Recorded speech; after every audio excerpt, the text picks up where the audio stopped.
Hi, welcome to The Brew. I'm Charlotte Bain. Today, my guest is actor, filmmaker, and podcaster John Lee Brody.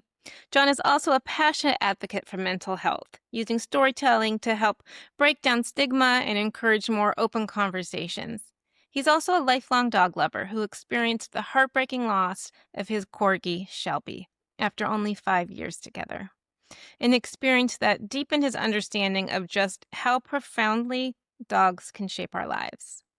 Today, we're talking about grief, healing, mental health, and the extraordinary role that dogs play in helping us through some of life's hardest moments, and how our relationships with dogs often reveal the very best parts of ourselves. So let's just jump into this chat.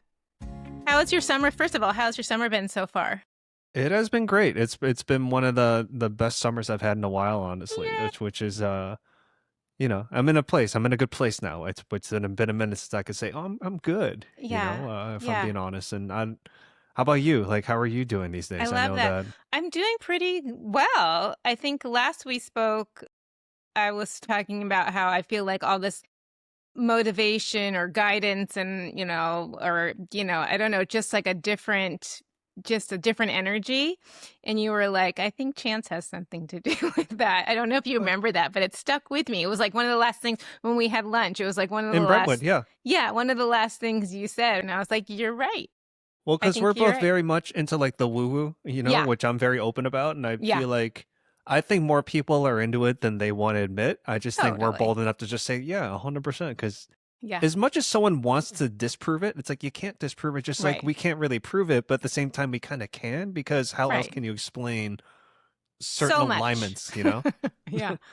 I think especially when it comes to like death and like loved ones passing over, because everyone's had an experience that I've talked to, right? Whether it be it a pet or a person, everyone's had some sort of experience where it feels like their loved one is close or something. So, yeah, Yeah, it's all I'm pretty going with it. uncanny. I mean, that's to me, this is just me speaking personally. Like, I think that's the only way you can really explain it. Yeah. Is like, to me, that sounds the most logical.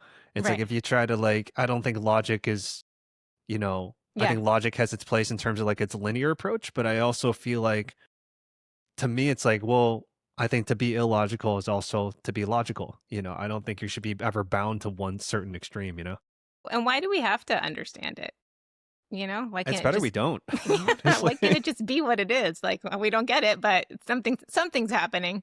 Well, Right? it's like, look, if someone comes, like if an HVAC repairman comes and fixes my AC, like I don't need to know how they did it. It's just like, I just know that they did. Yeah. And I probably got a pretty hefty bill for it, but at least it got done. It's like, Right. it's nice Right. to know if like I would know how that would happen, but I'm Yeah. like, it's funny. I was talking about this a couple of weeks ago about how when I was younger, my mom would put all this pressure on me to get good grades. Like, if you don't get good grades, you're going to get into air conditioning school. And I always give my mom shit for this. I'm like, Mom, if you would have just let me be a C average student, Yeah. I would be cleaning up right now in this heat wave. You realize like how much work I'd have? Everywhere. It's like, yeah. Yep. She was wrong on that one. And I was like, Mom, like clearly I saw climate change coming Right. at the tender age of 12 when you wanted me to make high honor roll. But like, I knew like, this is where we're going. Like, if you would just like lean in, like imagine. Yeah. But you did make high honor roll, as far as I can tell. You did very well. You did very well. Yeah. I did. Yeah, summa cum laude Yeah. in college and all that stuff. And, now my diploma, I don't even know where my diplomas are, honestly. Right. But Did it I have come in them. handy for acting? Because they usually do. Yeah, my major in accounting, I don't know how much that comes into play. It's like, Yeah. I guess like I could be the Daniel Day-Lewis equivalent, like if I have to play like an accountant, Yeah. that does someone's taxes. But at the Right. same time, it's like, how method do you have to be to do Right. that? Right. I was like, Right. I don't think Ben Affleck was an accountant in The Nope. Accountant, so I don't think it ever comes into play. You never know. He might be. I mean, but Ben Affleck Prepared is for also something. very, very smart. He's also Yes. a very intelligent individual. So Yes. like, for all I know, he probably is a CPA. He just doesn't flex it. Yeah. That's hilarious.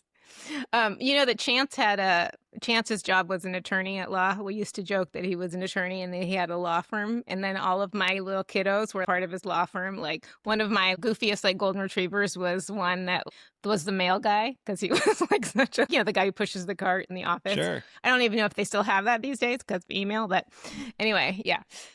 Chance was also a professional, is what I'm saying. Yeah, he was very smart.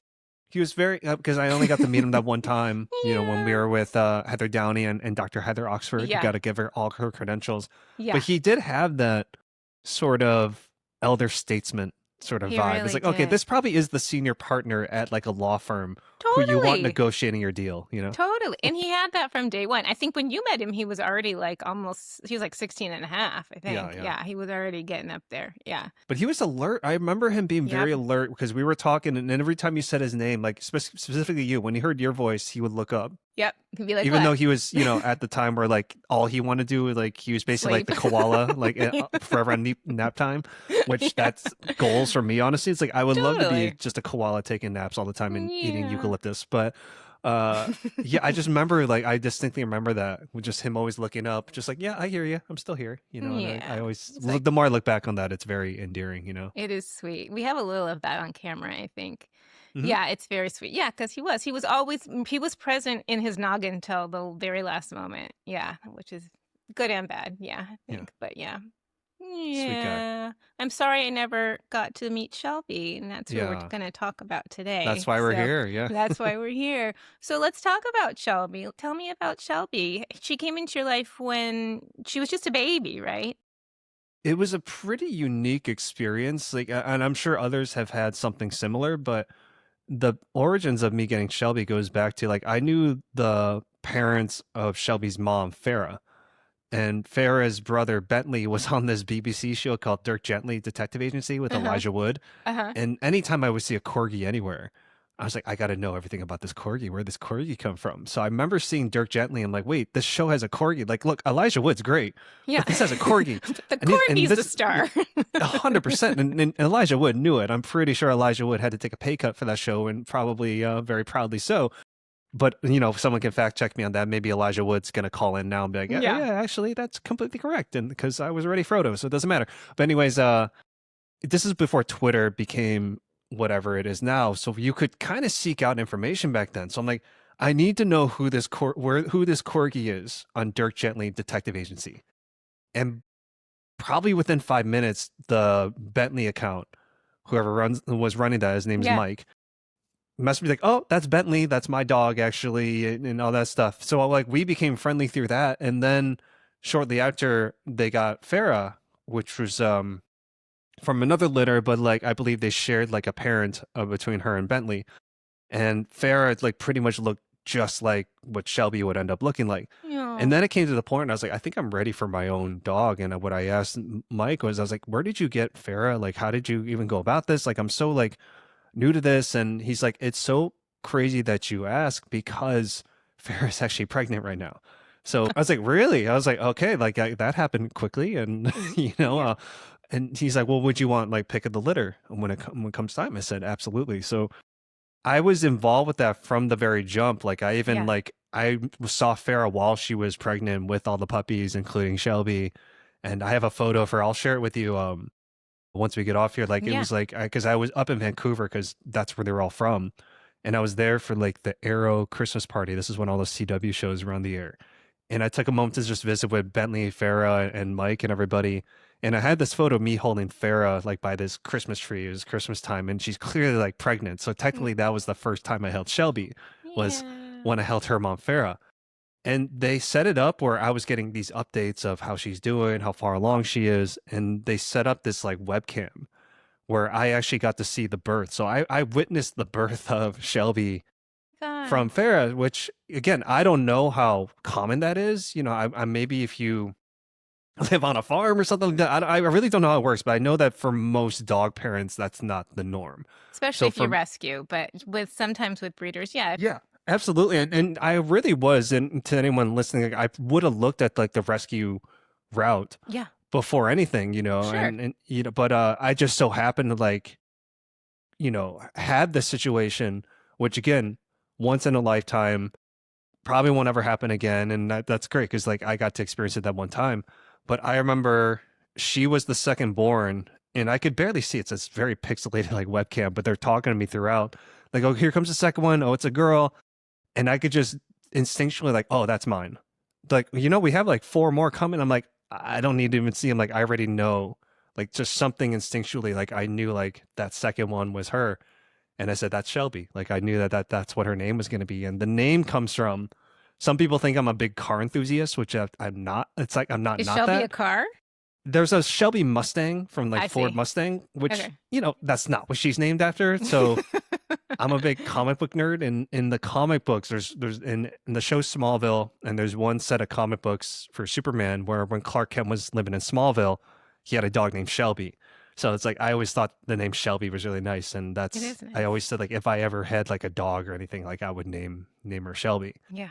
And yeah, so that was January 7th, 2019, and I was getting updates like daily and weekly, like in real time, seeing her go from like a newborn who had her eyes shut, and they sent me a video of like when she first opened her eyes. Like I had all this access to her all the way leading up to March 16th, which is like our gotcha day, when I finally like actually held her. And like, you know, as somebody who, doesn't have a human baby, and full transparency, don't really desire that, I was like, this is my moment of like, okay, this is what people who have human babies probably talk about when they hold their infant, Yeah. their newborn for the first time. That's what it felt like for me. Like it's part of my brain just sort of opened up, and I just knew, okay, like this is a very like dividing line in my life, and like where everything's going to change.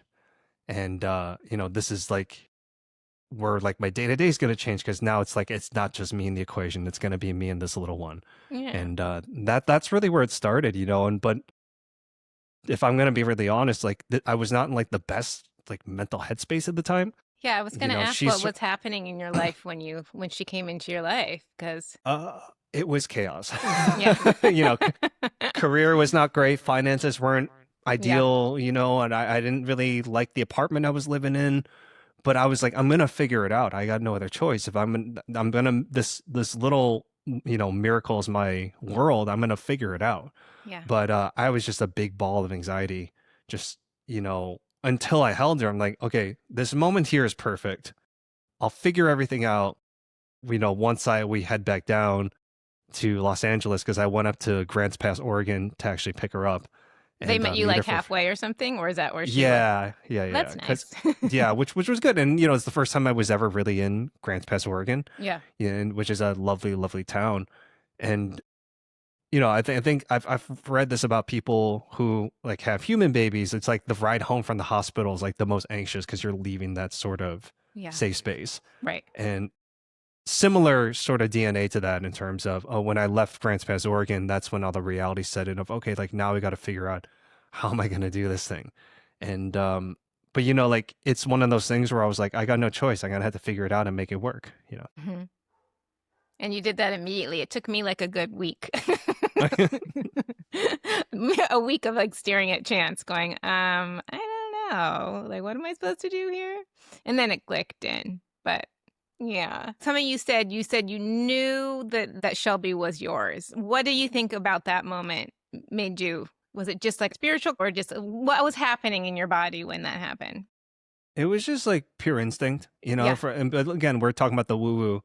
Yeah. That's certainly where that kicks in. We can go full woo-woo on this episode. Yeah, you want. 100%. Yeah, we're all woo-woo having a human experience, I think at best. That's the way I approach life. I love that. Yeah. Yeah. So, yeah, that's really what it was. It's like I can't explain the how and the why, but I can just simply say it's as simple as me saying it was a pure instinct. And I just knew like that was it. And sure enough, I was correct. She was it. But because the moment I held her the first time, you get the flash of like the previous like couple of months of me seeing all the videos of her, all the photos of her, and seeing her literally like fitting in the palm of your hand here to me like holding her here. It's like, yeah, this was all, meant to happen the way it's supposed to happen. It's very much giving validity to Kierkegaard's philosophy. When you look at it all in reverse, it all completely makes sense. Even with her not having her time here being cut short. Yeah. In its own weird way that I could not ever comprehend or explain or fathom. It was just like, it seems like that unfortunately was the way it was meant to happen, because I look at where she got to me at this point and what happened during those 5 years we had together.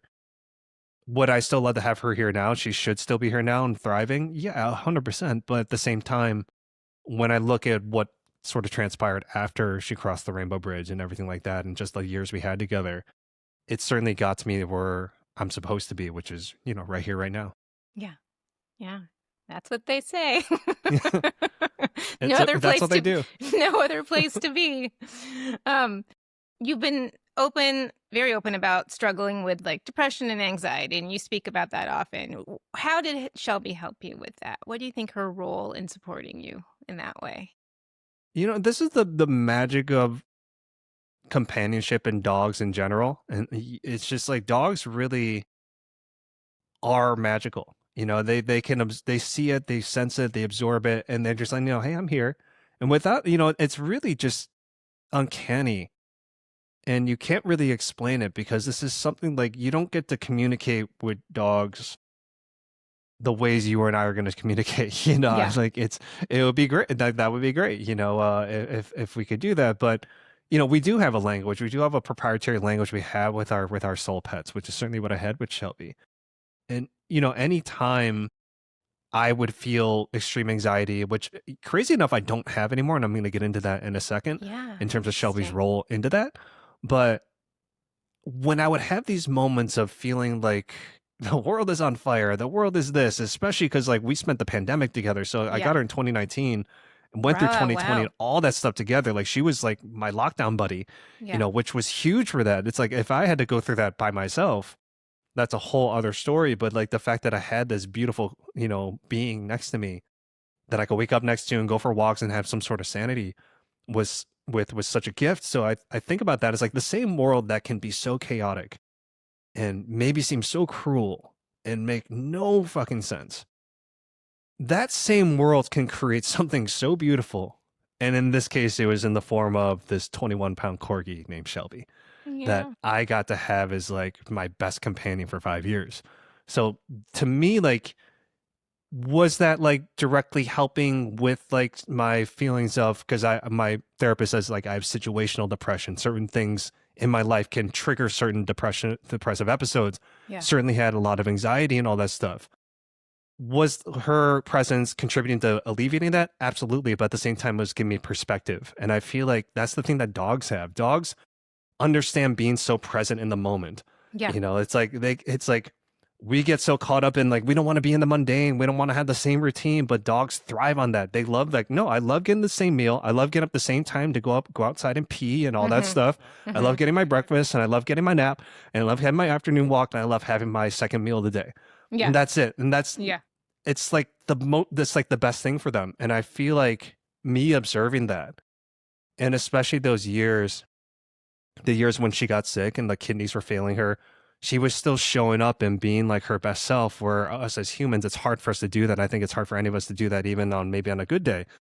But it's like me observing that, just seeing how like up until the very end, how she was always just present and giving me everything she had. To me, it's like that was the ultimate lesson in perspective. That's really what I get from her. And that's something I still carry with me, to this day. Yeah, absolutely. I will say, I'm not sure dogs love getting the same meal every day. I think all the other ones, I'm sure they do. I think they probably like more variety, but they tolerate it. They're happy to have it. They're happy that they're getting fed at all, right? They're just happy to be here. Do you think she regulated your nervous system?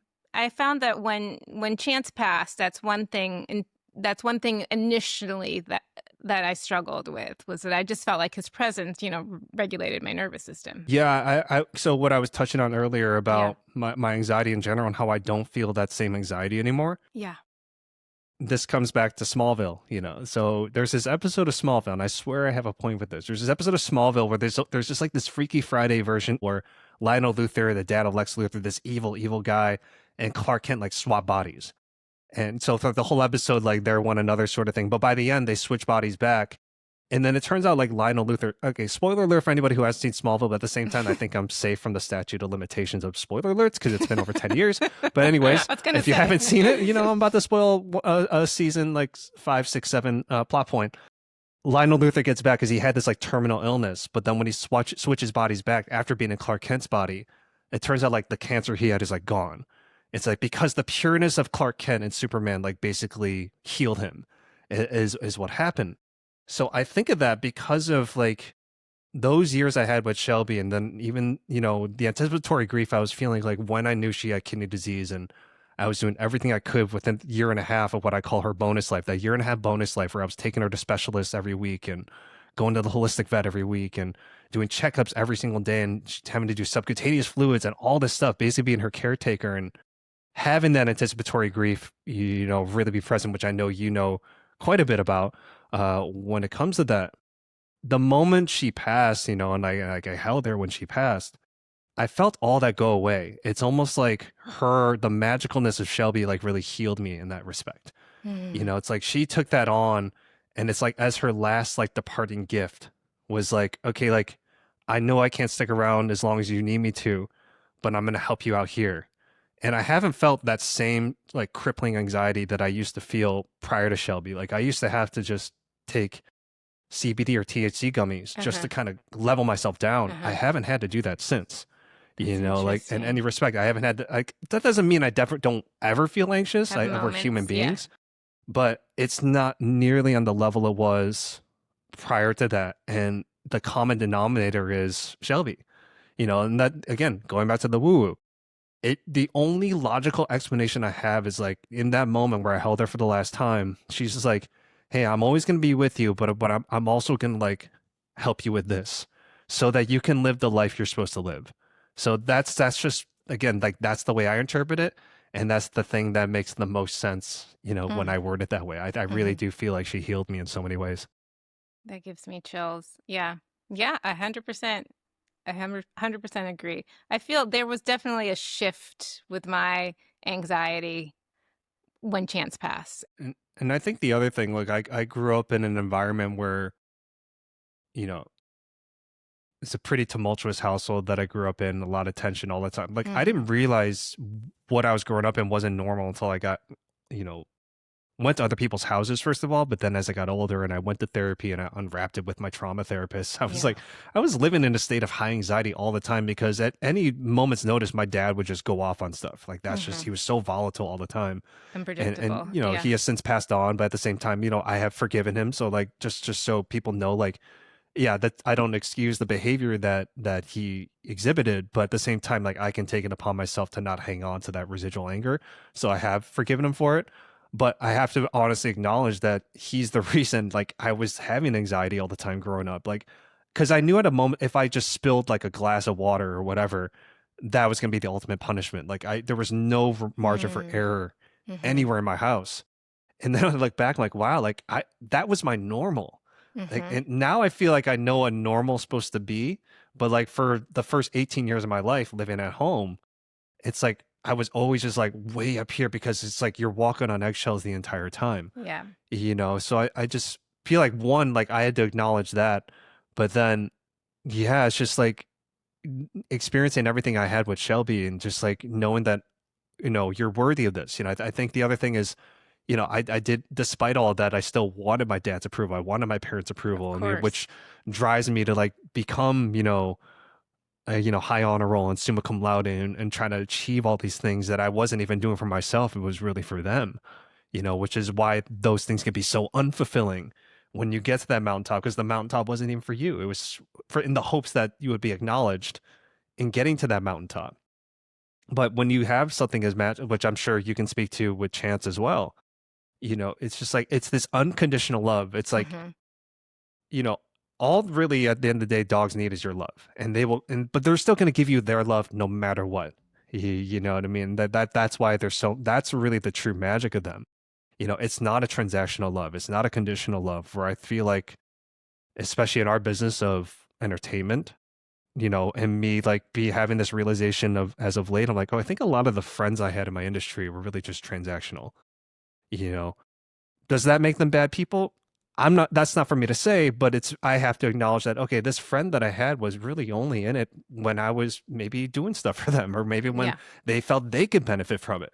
Introducing you to somebody, or like, yeah. Yeah. And dogs don't have that like Machiavellian sort of mindset. Like Right. they're just completely pure and just like they're not the ones reading Machiavelli's The Prince and saying, "Oh, you got to do this," and like, Right. "Oh, what?" They're not going to come up to you and say, "Hey, you know what my your neighbor's dog said about you? It's kind of Yeah. interesting." Like, no, they don't do that. They don't have that sort of ulterior motive. And As far as we know. as far as we know, maybe there are some, you know, but you know, understanding that just the fundamental thing of like you are worthy of that unconditional love, and dogs really provide that. And I certainly got that from Shelby, and especially during the weirdest time we will ever experience, which was the pandemic. Yeah. To have that was really such a gift, even though the world was what it was. In some ways, admittedly, the calmest I ever was during lockdowns, because I wasn't answering nobody's phone calls, nobody's asking what I'm working on. We were just at home, and all I had to do was just wake up, go on our morning walk, make her breakfast, we'll take a nap, go on another morning walk, go another walk, and then that's it. It was like, in some ways, like the lockdowns was like the best thing in some ways, even though the world was on fire, you know? Yeah, you just had to be in the moment with Shelby.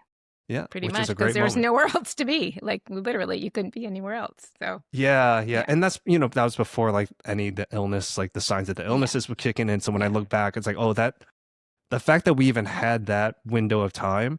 Yeah. And then I take her out, if I took her out of the equation of that, if I was just there alone, like my depressive symptoms would have been much, much worse. I'm sure I would have had, you know, more panic attacks, you know, and actually the last panic attack I ever had was during lockdown, because someone I was working with at this studio, and we were social distancing, like tested positive for COVID at the time.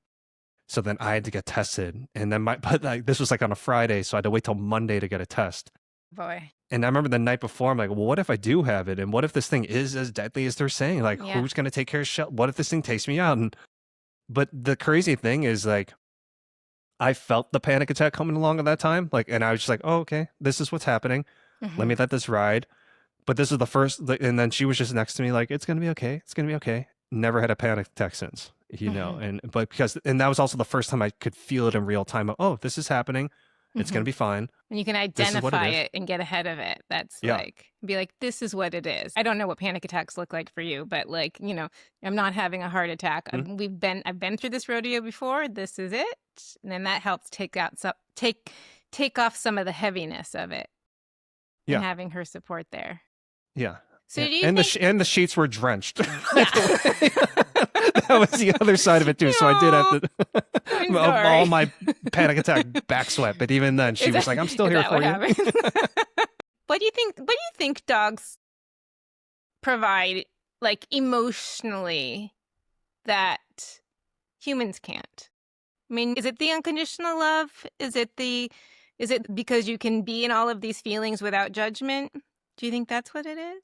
Yeah, I think there's safety, and you know, here's the thing. I would, there's that safe feeling, but I feel like they represent that perfect balance of these fundamental needs we have as humans. And I'm going to use one example again. This is kind of how I do things. I'll do this one example that seems completely unrelated, but I'll bring it all around. This trend lately of people talking to ChatGPT or Claude, like their therapists. You know, I feel like we're in a pattern of we're like purchasing availability. We're like seeking out predictability rather. We're seeking out this predictability, and you know we want certainty in you know in our lives, but we also crave uncertainty. It's like you can't. That's why there's like superhero fatigue in movies, because if it's all formulaic, then at some point like, well, what am I doing here? Like the whole point of watching a movie is like, yeah, you want to feel familiar, but at the same time you want to be surprised, and you know, uncertainty is essential. Both the good surprises and bad surprises are essential, because either one is going to push you forward to where you're supposed to go. And I feel like dogs represent that certainty of, okay, no matter what happens, I'm here for you. I love you no matter what. But the other side of it is like, but I'm also going to do zoomies all around, and you're not like, and I'm not going to warn you, and you're going to have to chase me around. And sometimes I'm not going to want to put my harness on, or like sometimes I'm not going to want my food, but you're going to figure it out. Yeah. I feel like that's what dogs really represent. It's like their baseline is going to be that certainty. No matter what, they are going to be unconditionally there for you. But us as humans, we do need those surprises too. And you know, look, it was certainly a bad surprise to know that she had this genetic kidney condition. But at the same time, like I learned so much about what that entails. And I passed on so much knowledge to other dog parents to be like, hey, look, FYI, it might be good for you. Like when they ask you if they want to do the kidney test when they're young, do it because you never know. They might find something that's like a genetic predisposition. And then here's resources that you can go to try to alleviate that. It's like, would that have made a difference if I would have known earlier? Maybe, maybe not. I can't go there. But I feel like if I have this knowledge, and believe me, when I was trying to fight this thing, I was at one point, like I was talking like 6 different veterinarians at one point at one time, but the result wasn't what I would have wanted, obviously, but at the same time, I had this knowledge now, and that's another sort of indirect gift I got from it. But it's like that's the bad uncertainty that still led to something positive because I can pass it on to somebody else. And I just do think that dogs had that perfect yin yang balance of those fundamental needs that we have as humans. Yeah. Do you wanna walk us through what happened with Shelby? Like how first of all, is there a name for the kidney condition that she's had? Not that I know of. I mean, it was Mhm. just I know that hers was genetic, so whatever Okay. she had was she was just born with it. But I mean, kidney failure, kidney, Okay. condition. Yeah. I think just kidneys in general, and that's the crazy thing about it is, you know, for humans, we have you can do dialysis, you can do transplants, you can do stuff like that, and the thing about the medical field of veterinary medicine, rather, there are these resources, but you have to know exactly where to look, and no Yes. one actually tells you where to look. But No, but not for just most things. Yeah, they don't tell yeah, you where to look. and you know this because you run a Yeah. business like I based do on that that. for people. Yeah. Yeah, which is it's so incredible what you do. At shout out to the Baru, obviously, Thank and you and, very and much. everything. I think most of your audience probably does know about that because I've seen some of the other guests you have on. But anyone who's not, maybe not familiar, and please correct me on this if I'm at all inaccurate, Charlotte. But I believe like since like even the 1980s, there's been resources. It's just they haven't really been utilized, and you still have to know exactly where to look in terms to use those resources. So yeah, but like in terms of the kidney condition, look, it all started because one day, like I just noticed, like she was just like kind of lethargic and like, what's going on? And when you are like when you're a dog parent, when you are like the caretaker, when you are the one that's responsible for the well-being of anyone, and in my case, this amazing dog, when something's off, and you're gonna feel off too. And I just remember she just wouldn't stop throwing up, and it was like this clear liquid. And she had thrown up before, like dogs Yeah. throw up sometimes, but I was like, there's something seriously wrong. And she's not, because usually when she would throw up, she would feel better. Like whatever she had Yeah. to purge, she was like, okay, I'm good, I'm good. Yeah. This was like she was getting progressively worse. And I called, shout out to Dr. Mike McClanahan, who is our primary vet. He was just so wonderful. And we were on like a texting basis where he was so available. Like anytime I had a question, he was so ready for me. And I texted him and said, "Hey, look, Shelby just like this." I told him what happened with Shelby. He's like, "Well, I'm working today, so go ahead and bring her in, and and like I'll get her in." And by the time I texted him, I was actually already there. Like he's like, "Oh, you're here?" I was like, "Oh, you're in the lobby," and he comes out, and I'm hopeful, like, okay, maybe it's just like some sort of weird bug or what's going on. He comes out, and I see the look on his face. He's like, "Wow, she is not feeling good," and I was like, oh, "Okay, this is not good." And he's like, I'm getting her back. I'm going to take her back right away. And he was being very thoughtful of not, you know, throwing out too much to make me worry too much. But I could tell, like looking back internally, he was like, okay, this could be bad. Like she might be like she might be passing like right now. Oh, So she really? gets back there. Yeah, it was close. If I, he says if I didn't bring her in at that moment, she might have passed. Like she was like really like close, but he got her on IVs right away and like, got her on fluids and all this stuff, got her on these meds.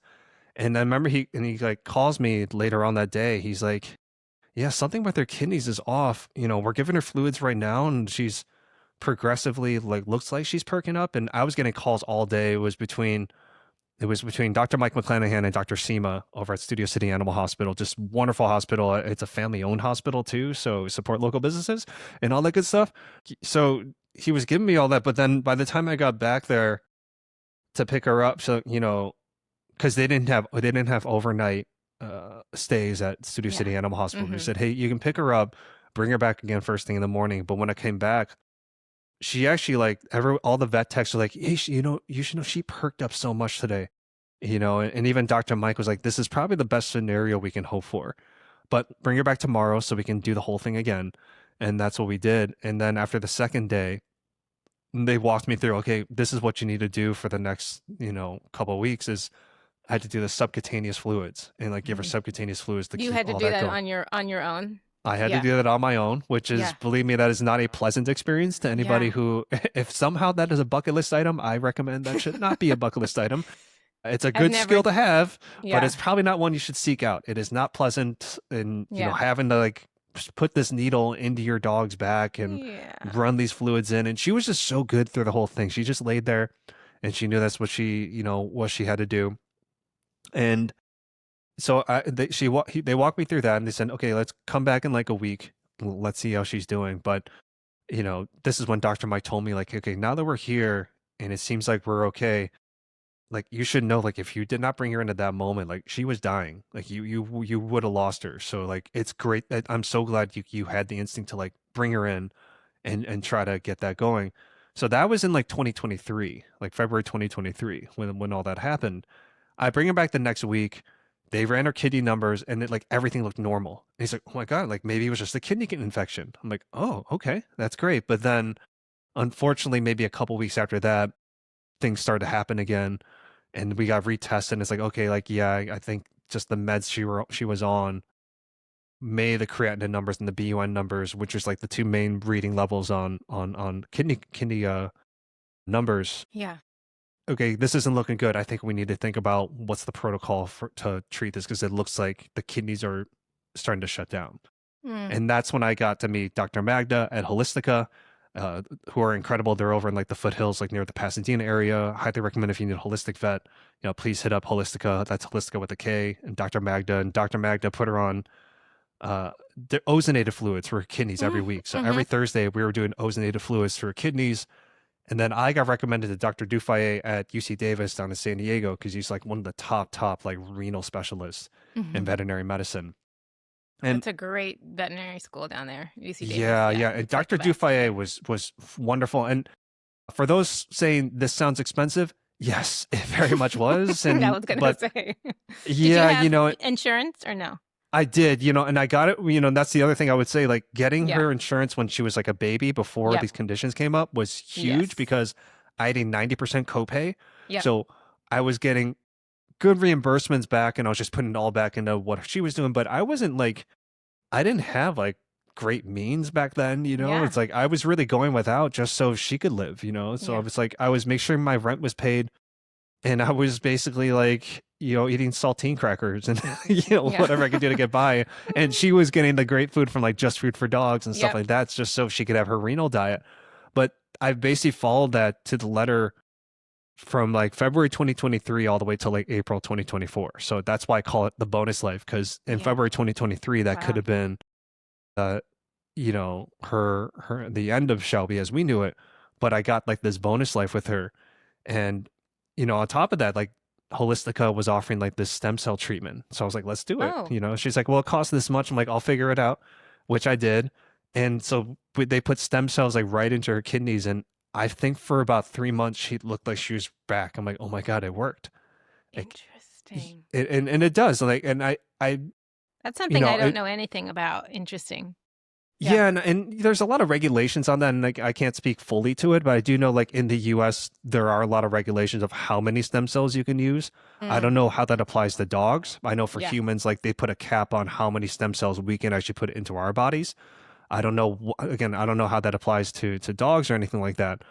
And that's why a lot of people will go to Tijuana, they'll go overseas to get stem cells because there's no regulations. You can do like millions upon millions of stem cells if you want in Tijuana, but here they're going to cap it at a certain number.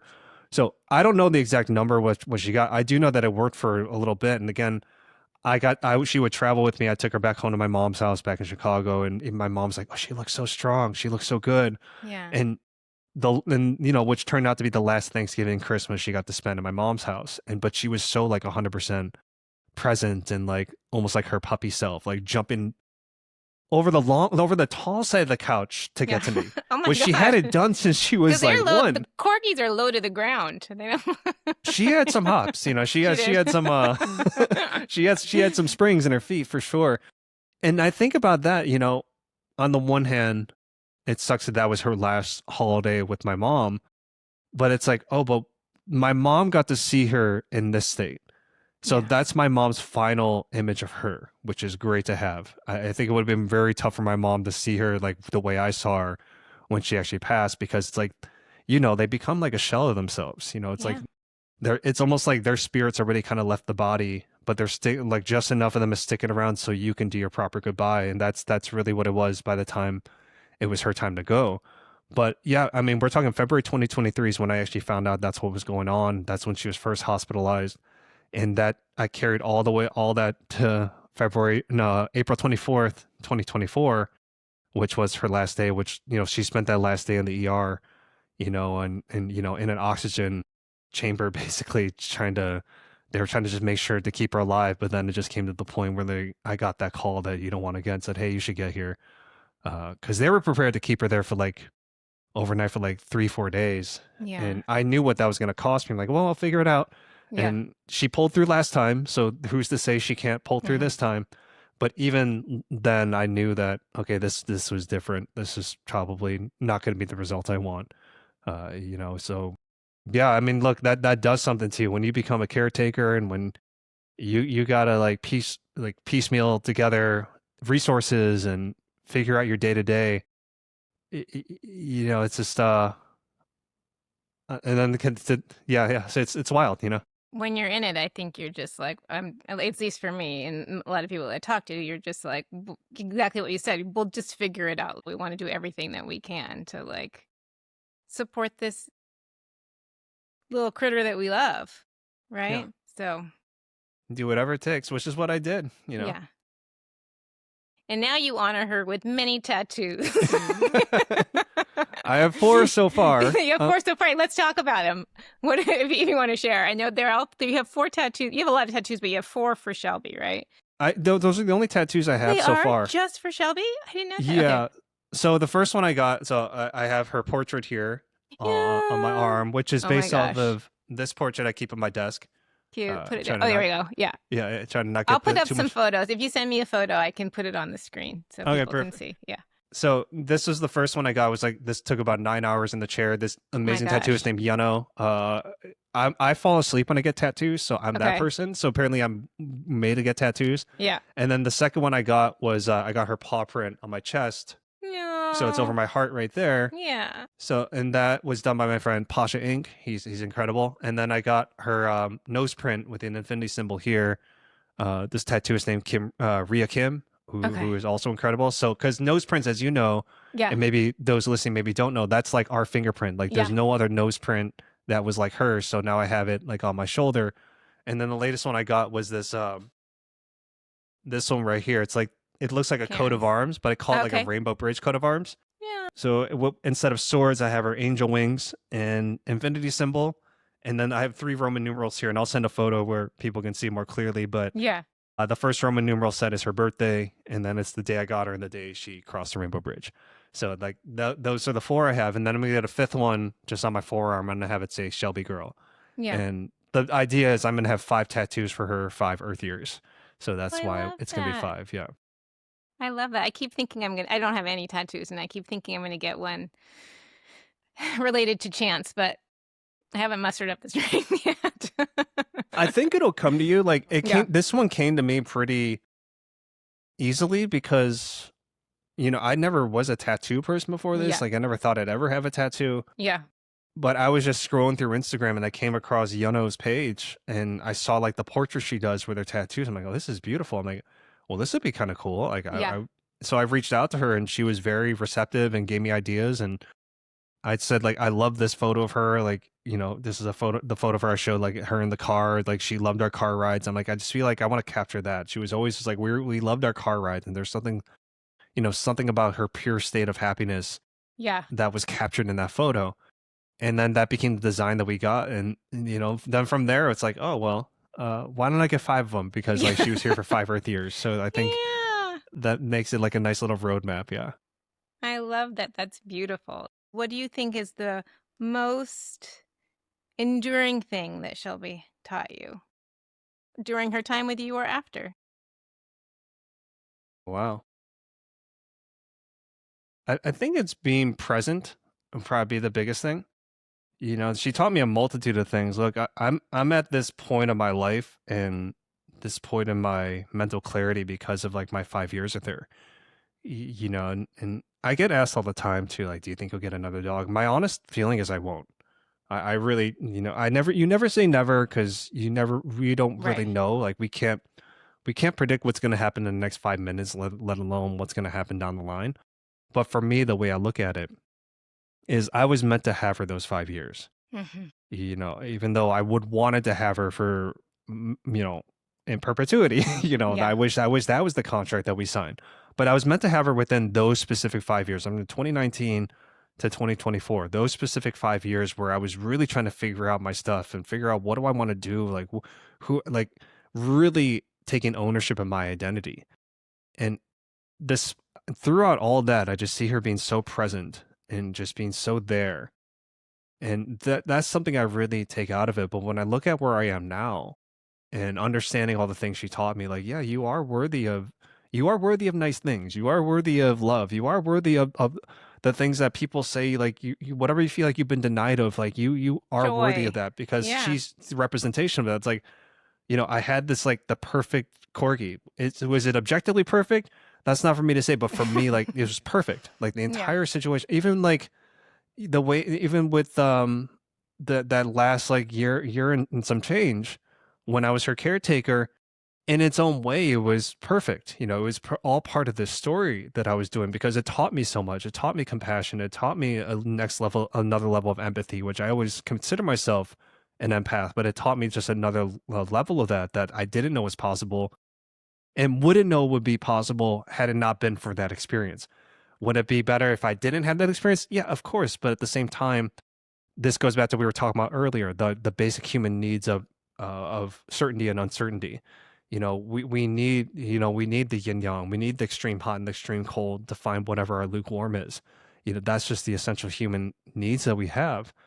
And to understand that you're worthy of loving yourself and others, it got me to the point where I am now. Like it got me to this mental clarity. It got me to this stage, and going back to talking about like the final gift that she gave me, at least when she was present here on earth, I think she's still giving gifts, Yeah. presently. I mean, funny enough, we mentioned the tattoo and the weird, and is kind of the reason why my girlfriend and I met. Hmm. So, because apparently, like, unbeknownst to me, 2 years ago, she saw, like, we met at a spin class, but 2 years ago, she saw me in a spin class at the same studio. And it was the tattoo that she realized, oh, wait, you're the guy I saw but we never That's gonna talked back make me then. She's cry. like, yeah, she's like, but she calls it like the bat signal. Like the Shelby tattoo is the bat signal. Like she knew, like, oh, wait, you're him. Like Yeah. you're the guy I saw 2 years ago. That's And totally Shelby. yeah, yeah. So like she brought us together. But and when you look at that, it's everything that I learned through my 5 years with her that brought me to this version of myself that would open me up to like be in the relationship I'm in now. If you take those 5 years out of the equation, or even if like she's still here, as much as I wanted to be here, I don't know if like I'm in this relationship, which is incredible. You know what I mean? So I have to look at it at that sense. Like those 5 years were meant to be 5 years, but they were meant to be those 5 years. And I think that's something that she's taught me. She's taught me very much be present, but at the same time, your story like folds out the way it's supposed to. It never makes sense. Like you look at any movie, well-made movies rather, the middle second act never makes sense Yeah. until the Oh, third act brings it interesting. around. You know, Interesting. Yeah. and I think we have multiple third acts. Like I was certainly in a weird second act there. I don't even think I'm in my third act now, but I feel like this Yeah. is coming to like the other side of that weird second act that I was in, which was those like years that year I was her caretaker. So yeah, it's like those are the lessons I get, but I constantly still get lessons from that, and I still lean on that. And I think about you take that out of the equation, like it's such a sliding door sort of thing. And yeah, so it's like Shelby brought us together. Shelby like the tattoo and everything. So That's a all great these tips like story. really found the place. Yeah. Ah, I love it. Thank you so much for sharing this story. There's a lot in there that I didn't know, and this was such a great chat. Thank you so much. Thank you for having me. It's always great to connect with you, and I'm so glad you're doing this, Me too. If you enjoyed this conversation, I'd love it if you'd follow the show, leave a review, and share this episode with someone who loves dogs. You can find links to everything we talked about today in the show notes, and I'd love to connect with you on Instagram @BaruPup. If you have a story you'd like to share, you can email me at charlotte@thebaru.com. Thanks for listening to The Baru, and let's chat soon.